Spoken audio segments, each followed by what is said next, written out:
Hello everyone, welcome to foundation classes. My name is Amit. चलिए आज के सेशन को स्टार्ट करते हैं। आज का जो हमारा सेशन है इसमें हम हमारी ईवीएस एनसीईआरटी की पीवाईक्यू सीरीज की क्लास नंबर 14 करने वाले हैं।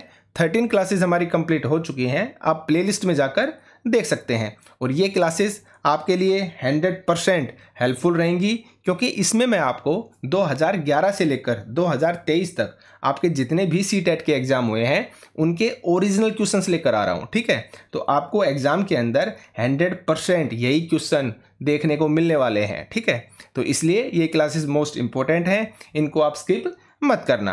अच्छा, एक चीज़ और, आप कमेंट सेक्शन में कमेंट करके बताइए मुझे कि बाकी किस और सब्जेक्ट के आपको क्वेश्चंस चाहिए, तो मैं उसी सब्जेक्ट के पीवाईक्यू क्वेश्चंस बेस्ट एक्सप्लेनेशन के साथ लेकर आऊँगा। ठीक है, तो आपको कमेंट सेक्शन में कमेंट करके बताना है, इस चीज़ को भी आप याद रखिए। ठीक है, तो चलिए आज के सेशन को स्टार्ट करते हैं।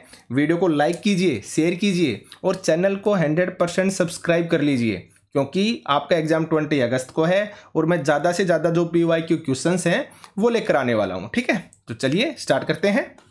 हमारा फर्स्ट क्वेश्चन है, पक्षियों की एक स्पीसीज यानी कि प्रजाति ऐसी है जिसका नर पक्षी सुंदर सुंदर घोंसले बुनता है यानी कि बनाता है, लेकिन मादा पक्षी उन सभी घोंसलों को देखती है, उनमें से वह उसे चुनती है जो सबसे अच्छा होता है और उसी में क्या करती है, अपने अंडे देती है। तो पक्षियों की इस स्पीसीज का नाम क्या है? तो देखिए ऑप्शंस को, कोयल है, या फिर वीवर पक्षी है यानी कि बया पक्षी, या फिर शक्करखोरा है यानी कि सनबर्ड, या फिर बारबेट है। तो देखिए आपका जो करेक्ट आंसर है वो क्या होगा, आंसर नंबर बी यानी कि वीवर पक्षी। अब मैं आपको जितने भी पक्षियों से रिलेटेड क्वेश्चंस आते हैं ना उनको रिवाइज करवाता हूँ। ठीक है, तो आगे चलते हैं।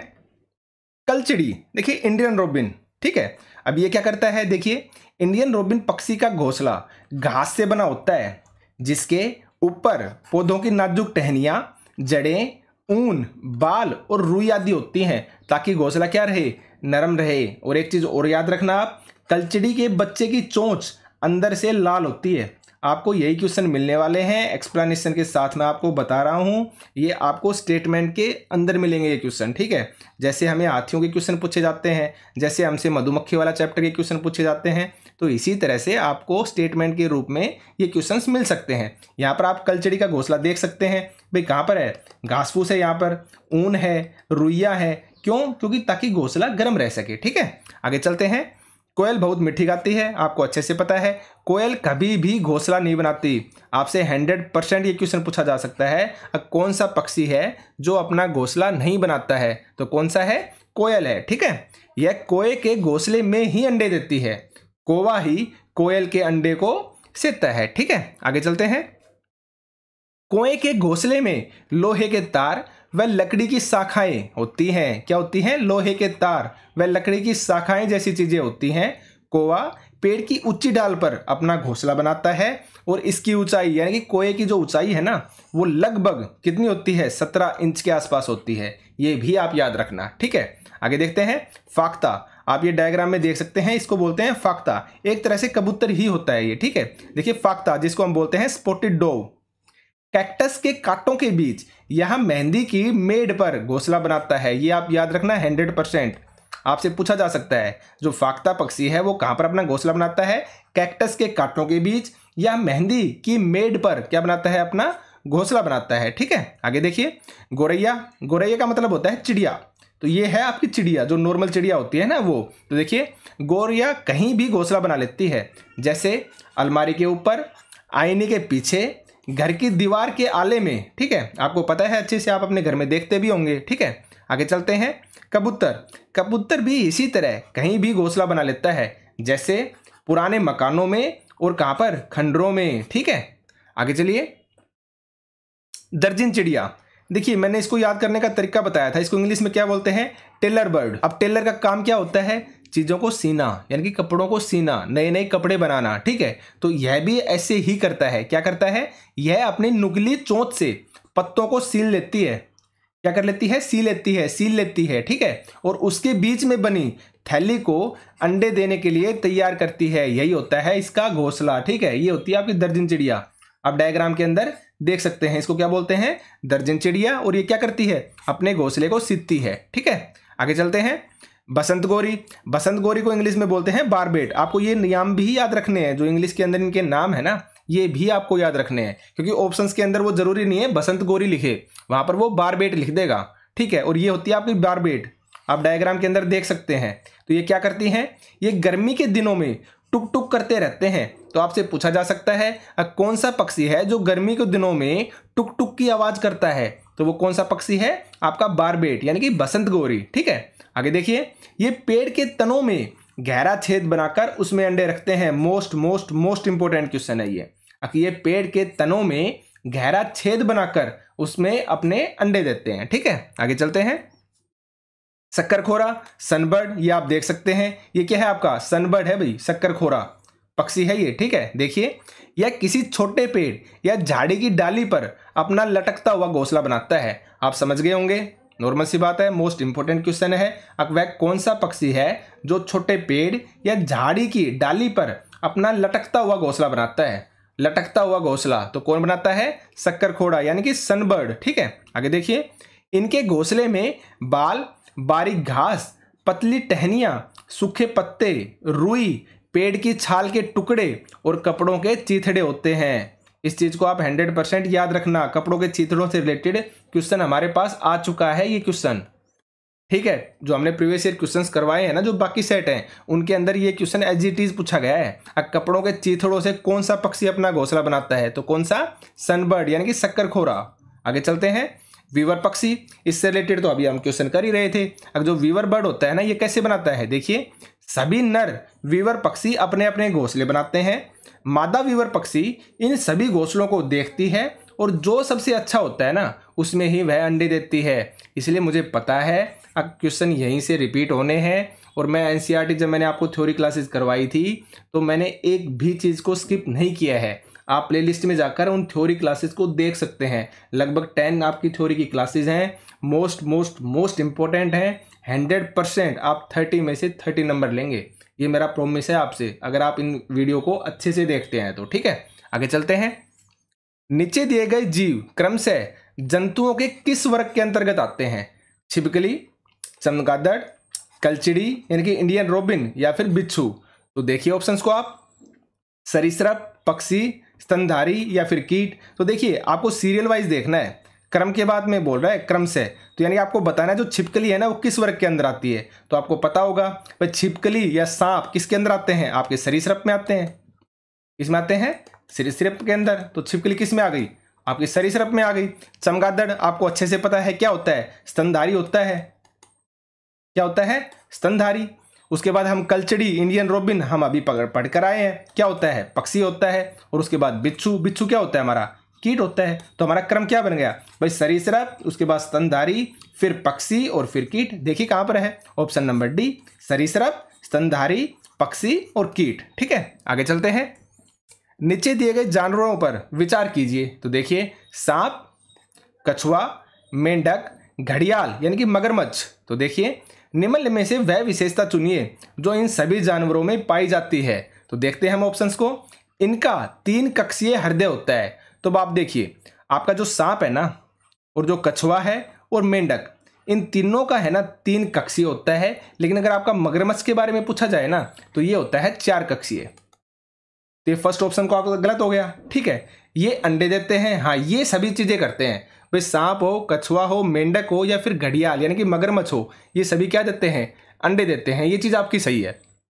आगे देखिए, ये जल और स्थल दोनों पर रह सकते हैं। तो देखिए इसका क्या होगा आंसर, ये आपका गलत होगा। क्यों, कछुआ, मेंढक और मगरमच्छ ये तीनों तो जल और स्थल दोनों पर रह सकते हैं, लेकिन जो आपका सांप है ना, ये जल के अंदर नहीं रहता है, ठीक है। इस चीज को आप याद रखना। आगे देखिए, इनके शरीर सल्क से ढके होते हैं, ये भी आपका गलत है, क्योंकि सांप और जो मगरमच्छ है, इनके शरीर तो सल्क से ढके होते हैं, यानी कि इनके शरीर के ऊपर एक अलग से परत होती है जिसको हम सल्क बोलते हैं। तो सांप और जो मगरमच्छ है ना, इनके शरीर पर सल्क पाई जाती है, लेकिन कछुआ और जो मेंढक है, इनके शरीर पर सल्क नहीं पाई जाती। तो इसलिए ये आप ऑप्शन भी आपका गलत हो जाएगा।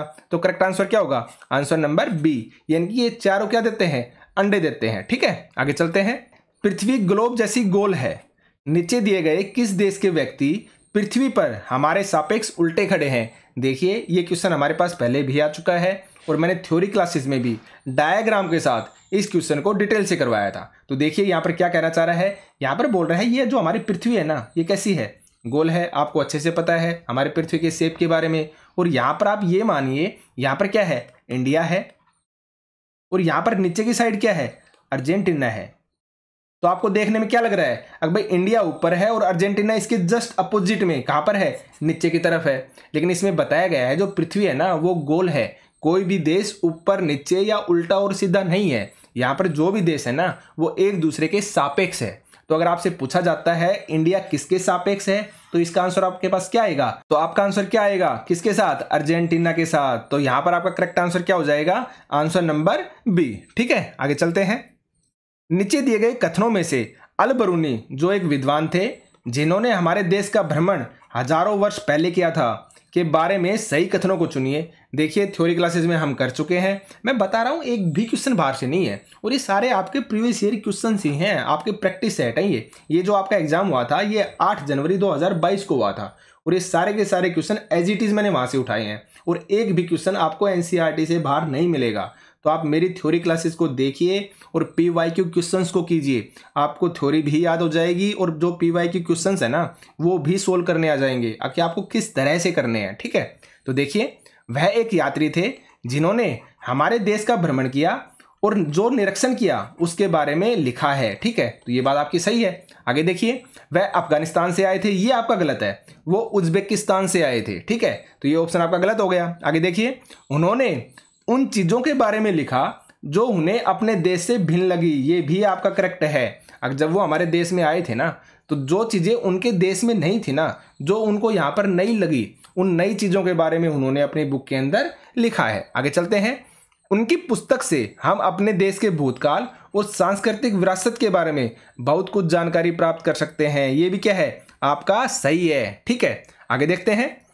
उन्होंने विशेष रूप से हमारे देश के लोगों के तालाब बनाने में कुशलताओं का उल्लेख किया है, ये स्टेटमेंट भी आपकी सही है। उन्होंने हमारे देश में जो तालाब बनते हैं ना उन तालाबों के बारे में लिखा है कि यहाँ के लोग है ना तालाब बनाने के अंदर बहुत ही ज्यादा दक्ष हैं। ठीक है, तो यहाँ पर हमारा करेक्ट आंसर क्या हो जाएगा भाई, ए, सी, डी और ई। तो देखिए कहां पर है आपका ए, सी, डी और ई, यानी कि ऑप्शन नंबर सी। ठीक है, आगे चलते हैं। अल बरूनी, अब आप एक्सप्लेनेशन को देखिए। अल बरूनी के बारे में आपको क्या क्या याद रखना है, इनका जन्म कब हुआ था, 973 ईस्वी के अंदर, और कहां पर हुआ था, उज्बेकिस्तान में, जिसको क्या बोला जाता है, ख्वारजम। उस समय बोला जाता था ख्वारजम, यानी कि उज्बेकिस्तान के ख्वारजम नामक जगह पर हुआ था अल बरूनी का जन्म। ठीक है, कई हजार साल पहले ये भारत घूमने आए थे। सही है भाई। इन्होंने अपनी पुस्तक में भारत की उन सब चीजों के बारे में लिखा है जो इनके देश में नहीं थी। आ गया ना स्टेटमेंट, यानी कि जो चीजें इनके देश में नहीं थी ना, जो भिन्न थी ना, उन चीजों के बारे में लिखा है। आगे देखिए, इन्होंने मुख्य रूप से भारत के तालाबों के बारे में लिखा है। मिल गया आपको क्वेश्चन। ठीक है, यहाँ के लोग तालाब बनाने में क्या थे, माहिर थे, ये चीज लिखी है इन्होंने अपने बुक के अंदर। मोस्ट इंपोर्टेंट है नेक्स्ट वाला, याद रखना है आपको। 1973 में अल बरूनी पर एक डाक टिकट जारी किया गया था भारत के अंदर। ठीक है, याद रखना आप। आगे देखिए, पानी के लिए बनी बावड़ी को क्या कहते थे, सीढ़ीदार कुआं भी कहते हैं। क्या कहते हैं, सीढ़ीदार कुआं। आगे देखिए, आज भी कहीं कहीं कई सौ साल पुराने पानी के स्रोत हैं, जैसे कि बावड़ी, तालाब, नोला और धारा। अब बावड़ी, तालाब और धारा के बारे में तो आपको पता होगा, ठीक है, लेकिन अगर आपसे पूछ लिया जाए कि भाई नोला क्या है और आपको यही क्वेश्चन मिल जाए नौला और आपको ऑप्शंस दे देंगे तो आप 100% कंफ्यूज होंगे। तो इसलिए मैं बोलता हूं आप अच्छे से थ्योरी को पढ़िए, डिटेल से पढ़िए। ठीक है, तो नोला भी क्या है, आपका पानी का एक स्रोत है। आगे चलते हैं। पोचमपल्ली एक शहर है जहां के अधिकांश परिवार बुनाई का कार्य करते हैं और एक विशेष प्रकार का वस्त्र जिसे वह बुनते हैं क्या कहलाता है, पोचमपल्ली कहलाता है। यह शहर जहां सुंदर चमकदार रंगों की साड़ियां बनती हैं किस राज्य का एक भाग है। भाई नॉर्मल सी बात है, आपको अच्छे से पता है, मैं करवा चुका हूं। पोचमपल्ली कहां पर है आपका, तेलंगाना के अंदर। तो आंसर क्या हो जाएगा आपका, आंसर नंबर डी। चलिए एक्सप्लेनेशन को देखते हैं। पोचमपल्ली कहां पर पड़ता है, मुख्तार गांव पोचमपल्ली तेलंगाना में पड़ता है। यानी कि मुख्तार गांव आपसे अगर पूछा जाता है ना तो कहां पर पड़ेगा, पोचमपल्ली तेलंगाना के अंदर। ठीक है, यहां पर ज्यादातर परिवार क्या है, बुनकर हैं। कहां पर, मुख्तार गांव के अंदर। ठीक है, मुक्तापुर गांव में, इसलिए यहाँ की बुनाई को पोचमपल्ली के नाम से जाना जाता है। पोचमपल्ली की साड़ियां बहुत अधिक प्रसिद्ध हैं। ये साड़ियाँ करघे से बनाई जाती हैं, जिसमें क्या होता है, कई सुइयाँ लगी होती हैं। तो आपको याद क्या क्या रखना है, मुक्तापुर गांव कहाँ पर है, पोचमपल्ली तेलंगाना में है, और किस गांव के अंदर ज्यादातर परिवार क्या है, बुनकर है, मुक्तापुर गांव में। ठीक है, ये भी आपको याद रखना है। आगे चलते हैं। शॉल अगर आपसे पूछा जाता है कि भाई जो शॉल है वो कहाँ के प्रसिद्ध हैं, कुल्लू के। मधुबनी पेंटिंग आपको अच्छे से पता है, काफी बार हम कर चुके हैं, बिहार की फेमस है। सिल्क कहाँ का प्रसिद्ध है, आपके असम का। और कश्मीरी कढ़ाई की तो बात ही अलग है। ठीक है, आगे चलते हैं। नीचे प्याज की खेती करने की प्रक्रिया के कुछ चरण दिए गए हैं जो उचित क्रम में नहीं है, तो आपको उचित क्रम के अंदर लगाना है। तो देखिए सबसे पहले क्या आएगा, आप देखते हैं। जैसे देखिए गुड़ाई करना, गुड़ाई करने का मतलब होता है जमीन को या मिट्टी को क्या बनाना, नरम बनाना। ये याद रखना आप। तो सबसे पहले आप क्या करेंगे, मिट्टी को नरम बनाएंगे, पोला बनाएंगे उसको। उसके बाद क्या करेंगे आप, सी यानी कि बीज बोएंगे।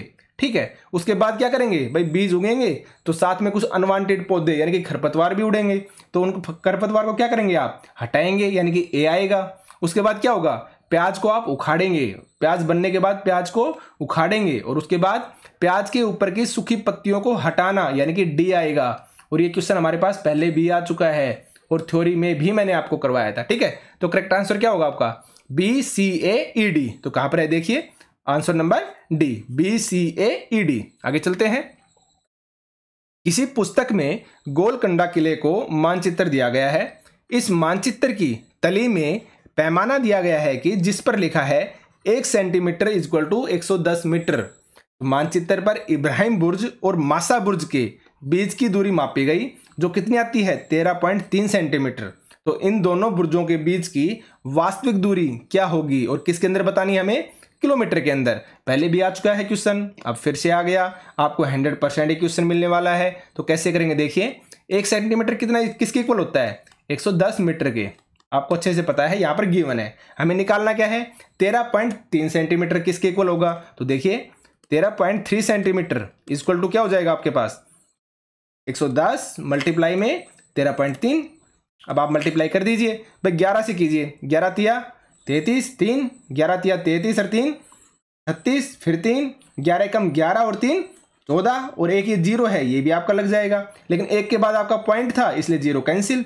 बचा कितना आपके पास, 1463।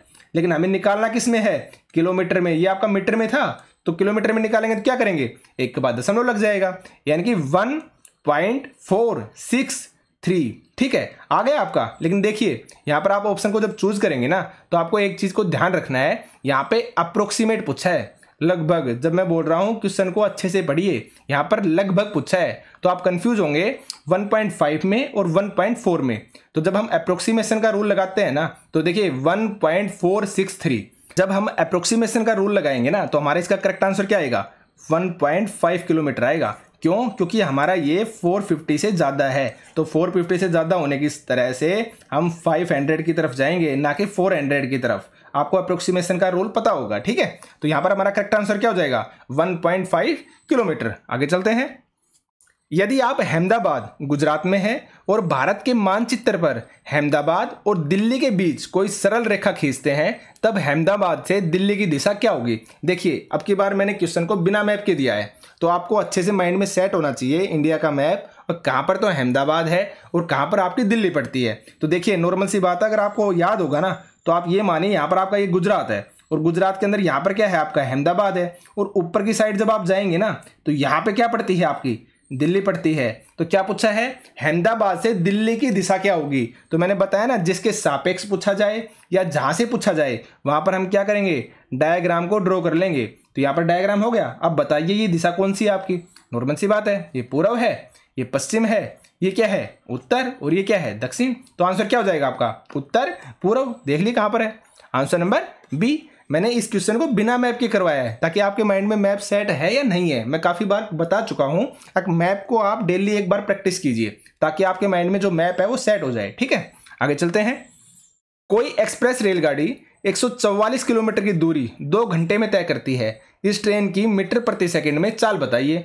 हर बार सेम क्वेश्चन आता है, एक ही फॉर्मूले पे क्वेश्चन आता है। डिस्टेंस क्या होती है आपकी, स्पीड इनटू टाइम। स्पीड पूछी है, क्या होगी, डिस्टेंस अपॉन में टाइम।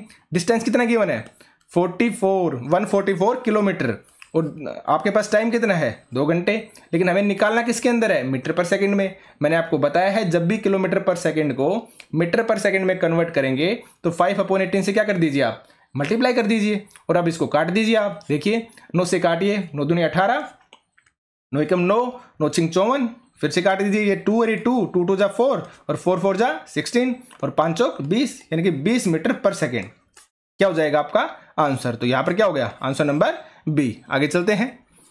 मिजोरम में जब फसल का काम समाप्त हो जाता है तो लोग एकत्र होते हैं, त्योहार मनाते हैं, एक साथ में खाना पकाते हैं, खाते हैं और आनंद लेते हैं, गाते हैं और नाचते भी हैं। तो उनके विशेष नृत्य का नाम बताइए। क्वेश्चन हमारे पास कल के सेट में भी आया था, लेकिन हर बार क्वेश्चन घुमा फिरा कर आ रहा है, तो इसलिए प्रैक्टिस सेट करने इंपॉर्टेंट होते हैं। क्योंकि अगर क्वेश्चन को घुमा दिया ना और आपने प्रैक्टिस सेट नहीं किए ना, आप क्वेश्चन को नहीं कर पाएंगे, या करके भी आएंगे तो गलत करके आएंगे। ठीक है, तो देखिए 11 का आंसर क्या होगा आपका, आंसर नंबर ए, यानी कि चेराव नृत्य। हम पढ़ चुके हैं चेराव नृत्य कहाँ पर किया जाता है, मिजोरम के अंदर किया जाता है। और आपसे खेती पूछी जाती है तो मिजोरम के अंदर जो खेती होती है वो लॉटरी सिस्टम से होती है, ये भी आप याद रखना। ठीक है, अगर लॉटरी सिस्टम कहां पर है, आपका मिजोरम के अंदर। नेक्स्ट ऑप्शन देखिए आप, तोरंग। तोरंग क्या होता है, तोरंग बोलते हैं जंगल को, और किस भाषा में बोलते हैं, आपकी कुड़ुख भाषा में। और कुड़ुख भाषा कहाँ की है आपकी, झारखंड की। मैं बता चुका हूं इन सब क्वेश्चंस को। देखिए लास्ट ऑप्शन, यहां पर आप देखेंगे कुड़ुख, तो किसकी भाषा है ये, झारखंड की लैंग्वेज है ये। ठीक है, और लास्ट है झूम, यानी कि झूम कृषि। ठीक है, तो यहां पर आपका करेक्ट आंसर क्या होगा, answer number A. Next question को देखते हैं। भारत में केंद्र शासित प्रदेशों की संख्या कितनी है, यानी कि आपको यूटी की संख्या बतानी है। तो देखिए उस समय जब ये क्वेश्चन आया था ना, तो इसका आंसर गलत लिया गया था। तो अगर हम वर्तमान के अकॉर्डिंग चलते हैं तो हमारे पास 28 तो हमारे स्टेट हैं। कितने स्टेट हैं, 28 स्टेट हैं, और 8 हमारी यूटी हैं। कितनी यूटी हैं, 8। इस क्वेश्चन को आप याद रखना। कौन कौन सी हैं, अंडमान निकोबार, चंडीगढ़, दादरा नगर हवेली और दमन दीव। पहले ये दोनों अलग अलग होती थी। ठीक है, पहले कितनी होती थी, ये दोनों अलग अलग होती थी, इसलिए हमारी 9 यूटी थी। और बाद में इनको एक दूसरे के साथ मिलाकर कितनी कर दी गई, 8 कर दी गई। दिल्ली है, जम्मू कश्मीर, ये हमारा बना था 31 अक्टूबर 2019 को यूटी बना था। ठीक है, उसके बाद लद्दाख है, लक्षद्वीप है और पुडुचेरी है। तो आपको मैं देखिए डिटेल से बताता हूं। स्टार्टिंग में हमारे पास 29 तो हमारे स्टेट थे, और हमारे पास यूटी कितनी थी, 7 हमारी यूटी थी। लेकिन बाद में 31 अक्टूबर 2019 को, कब, 31 अक्टूबर 2019 को जो जम्मू कश्मीर है उसका जो स्पेशल स्टेट का दर्जा था ना, वो वापस ले लिया गया। तो नॉर्मल सी बात है, अब हमारे पास कितने स्टेट बच गए, हमारे 28 तो स्टेट हो गए। और जो जम्मू कश्मीर था ना, इसको बना दिया यूटी, और साथ में जो लद्दाख है उसको भी अलग से यूटी बना दिया। तो टोटल हमारे पास कितनी यूटी हो गई, 9 हो गई। अब आप समझ गए होंगे। और उसके बाद क्या किया, हमारी 2 यूनियन जो टेरिटरीज है ना, उन दोनों को मिलाकर एक कर दिया। वो मैं आपको बता चुका हूं कौन कौन सी, आपकी दादरा और नगर हवेली और दमन दीव। पहले ये अलग अलग होती थी और इन दोनों को मिलाकर एक कर दिया। तो 9 में से क्या हो गया, अब ये दोनों मिलाकर अगर 1 हो गई तो नॉर्मल सी बात है 1 घट गई ना आपकी, तो कितनी बच गई, 8। तो वर्तमान में हमारे पास 28 तो हमारे स्टेट हैं और 8 हमारी यूटी हैं। तो इस स्टेटमेंट को आप याद रखना। इसमें ऑप्शन नहीं है तो इनमें से कोई भी नहीं होगा। तो हमारा करेक्ट आंसर क्या होगा, 8 यूटी हैं। ठीक है, आगे चलते हैं। आर्यनाथ सपेरे हैं। जब वह अपने बीन नाम के वाद्य यंत्र को बजाते हैं तो सांप अपना सिर उनकी आवाज की ओर घुमाता है। सांप संगीत वाद्य यंत्र यानी कि बीन की आवाज पर प्रतिक्रिया करता है, क्यों। देखिए मैंने आपको बताया था, पहले तो आपको ये याद रखना है, जो बीन है ना, ये आपकी सूखी लौकी से बनी होती है। ये स्टेटमेंट आपको याद रखनी है। अब हम क्वेश्चन के ऊपर आते हैं। तो देखिए, बीन की धुन मनोहर होती है, गलत है आपका। सांप बीन द्वारा उत्पन्न ध्वनि को सीधे अपने भारी कानों से सुन सकता है, ये भी आपका गलत है। जो सांप होते हैं ना, उसके भारी कान नहीं होते हैं, आपको याद रखना है। आगे देखिए, सांप की आंखें बीन की गति का पालन नहीं करती हैं, ये भी आपका गलत है। आगे देखिए, बीन द्वारा उत्पादित कंपन भूतल के माध्यम से प्रेषित होते हैं, ये आपका करेक्ट है। हमने जब थ्योरी पढ़ी थी वहां पर मैंने आपको बताया था, जो सांप है ना, उसके भारी कान नहीं होते, वो सुन नहीं सकता है। जब कोई व्यक्ति चलता है और उसके पास आता है ना, या कोई आवाज होती है ना, तो धरती में जो कंपन पैदा होता है, उस कंपन से जो सांप है ना, वो अंदाजा लगा लेते हैं कि हमारे आसपास कोई है। ठीक है, तो इस स्टेटमेंट को आप याद रखना। करेक्ट आंसर क्या होगा, आंसर नंबर डी। आगे चलते हैं।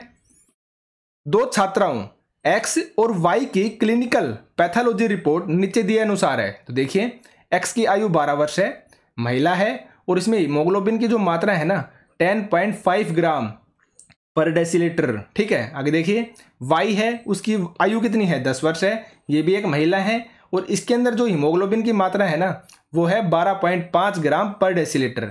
तो अगर आपको याद हो, मैंने बताया था जो एवरेज मात्रा होती है ना हीमोग्लोबिन की वो कितनी होनी चाहिए, 12 से 16 ग्राम पर डेसीलीटर होनी चाहिए। तो अब यहाँ पर पूछा है हमसे अब इन दोनों की रिपोर्ट के अनुसार क्या निष्कर्ष निकाला जा सकता है। तो देखिए एक्स क्या है, रक्त अल्पता का रोगी है, यानी कि इसको क्या है, एनीमिया है, इसमें रक्त की कमी है, और वाई क्या है, वाई नहीं है। आप देख सकते हैं भाई एक्स है, मैंने कितना बताया था, 12 से ऊपर होना चाहिए या फिर 12 होना चाहिए, तो नहीं है ना 12, तो ये तो नॉर्मल सी बात है, इसमें क्या है, रक्त की कमी है, रक्त अल्पता है।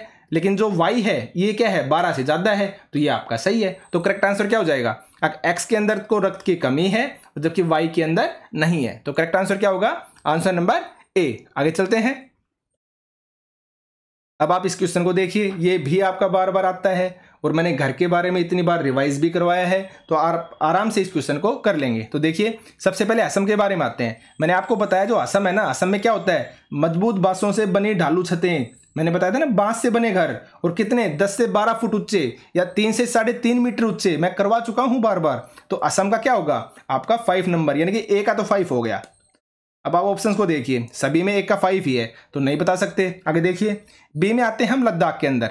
तो मैंने आपको लद्दाख के बारे में बताया था, अगर लद्दाख जो होता है ना वहां पर पत्थर की बनी क्या होगी, छत होंगी, या फिर फर्श और छतें किसकी बनी मिलेंगी आपको, लकड़ी की, यानी कि पत्थर के बने घर और फर्श और छतें किसकी, लकड़ी की बनी होंगी। तो यानी कि लद्दाख का तो आपका क्या होगा 2 होगा, यानी कि बी का 2।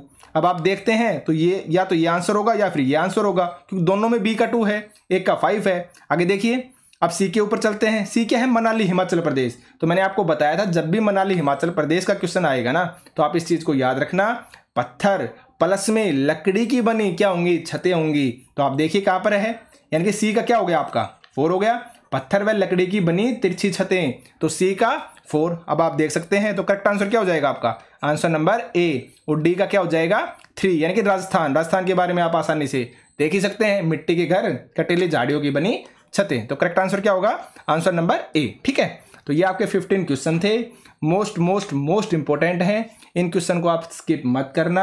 और जैसा कि मैंने आपको बताया, प्लीज आप कमेंट सेक्शन में बताइए कि आपको और किस सब्जेक्ट के PYQ क्वेश्चंस चाहिए, ठीक है, ताकि हम उसी के अकॉर्डिंग बेस्ट से बेस्ट आपके लिए कर सकें। तो आज के सेशन में सिर्फ इतना ही था। वीडियो को लाइक कीजिए, शेयर कीजिए और चैनल को सब्सक्राइब कीजिए। आज के लिए सिर्फ इतना ही। Thank you.